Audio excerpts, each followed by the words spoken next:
ह्या ज्या मी गोष्टी सांगितल्या ना, या गोष्टी फॉलो करा. तुम्हाला खूप चांगलं उत्पादन आणि माती सुपीक करण्यासाठी खूप जास्त मदत झालेली पाहायला मिळेल. आजच्या या व्हिडिओमध्ये आपण सोप्या भाषेत समजून घेऊया की माती परीक्षण का गरजेचं आहे आणि माती परीक्षण आपण कधी आणि कशा पद्धतीने करावं. तर 2 ते 3 मिनिटांमध्ये सोप्या भाषेत सांगतो. म्हणून हा व्हिडिओ शेवटपर्यंत बघा आणि जर तुम्ही पहिल्यांदा आपल्या चॅनलवर असाल तर नक्कीच चॅनलला सबस्क्राईब होऊन जाऊ द्या, जेणेकरून असेच माहितीपूर्ण व्हिडिओ तुमच्यापर्यंत लवकरात लवकर येत राहील. तर मित्रांनो, सध्या आपण एप्रिल या महिन्यामध्ये आहोत आणि एप्रिल महिन्यामध्ये बरेचसे शेतकरी जमिनीची नांगरणी वगैरे करत असतात. पण त्याआधी तुम्हाला एक महत्त्वाची गोष्ट करायची आहे, ते म्हणजे मातीचं परीक्षण. मित्रांनो, तुम्ही बघत असाल मी ज्या शेतीमध्ये उभा आहोत ना, तिथे अशा पद्धतीनं आता जमिनीची नांगरणी वगैरे व्हायची आहे. पीक काढून झालेलं आहे आणि मातीचं सध्या अशा कंडिशन मध्ये आहेत ना, तर या कंडिशन मध्येच तुम्हाला मातीचं परीक्षण करून घेणं महत्त्वाचं ठरतं. कारण जमिनीची नांगरणी केल्यानंतर माती परीक्षणाचे आपल्याला योग्य प्रकारे रिझल्ट येत नाही. म्हणून तुम्ही जेव्हा तुमचं पीक निघलेलं आहे त्यानंतर तुम्ही मातीचं परीक्षण करणं हमखास महत्त्वाचं ठरतं.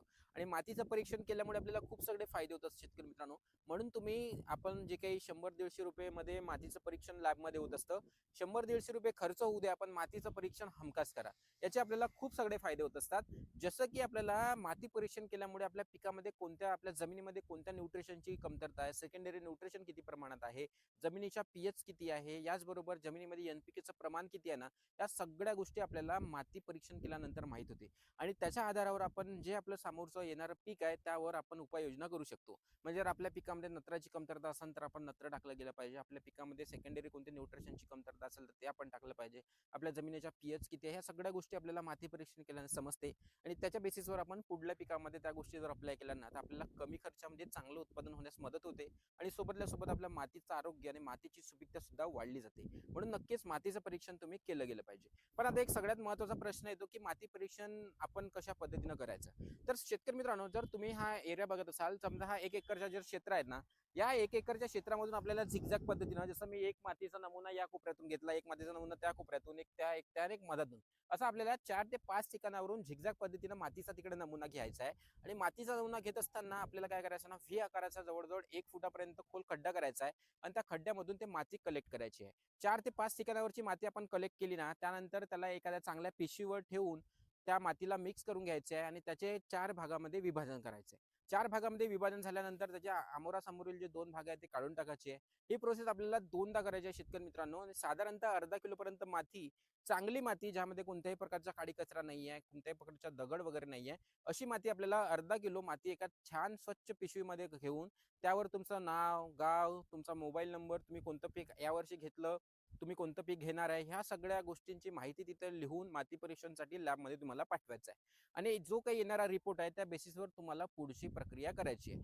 पण एक तुम्ही गोष्ट नक्कीच लक्षात ठेवाल की हे जे मातीचा नमुना घेत असतात, पण त्यांना रिझल्ट, जे काही नमुन्याचा जो काही रिझल्ट आहे तो व्यवस्थित येत नाही. त्याचं कारण हेच राहू शकते की आपण मातीचा नमुना योग्य जागेवरून घेत नाही.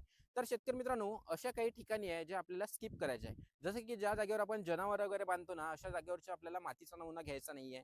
ज्या जागेवर सतत पाणी असतो किंवा त्या जागेवर दलदल आहे, अशा जागेवरचा नमुना आपल्याला तिकडे घ्यायचा नाहीये.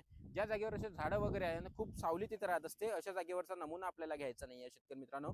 आणि ज्या जागेवर तुम्ही रिसेंटली फर्टिलायझर वगैरे टाकलेले असाल, या ठिकाणचा सुद्धा आपल्याला मातीचा नमुना घ्यायचा नाहीये. कारण अशा जागेवरचे जर आपण नमुने घेतले ना, तर आपला रिपोर्ट मध्ये गडबड किंवा रिपोर्ट मध्ये काही प्रकारात चेंजेस येऊ शकतात. म्हणून चांगल्या ठिकाणाचा मातीचा नमुना घ्या आणि माती परीक्षण यावर्षी नक्कीच करा.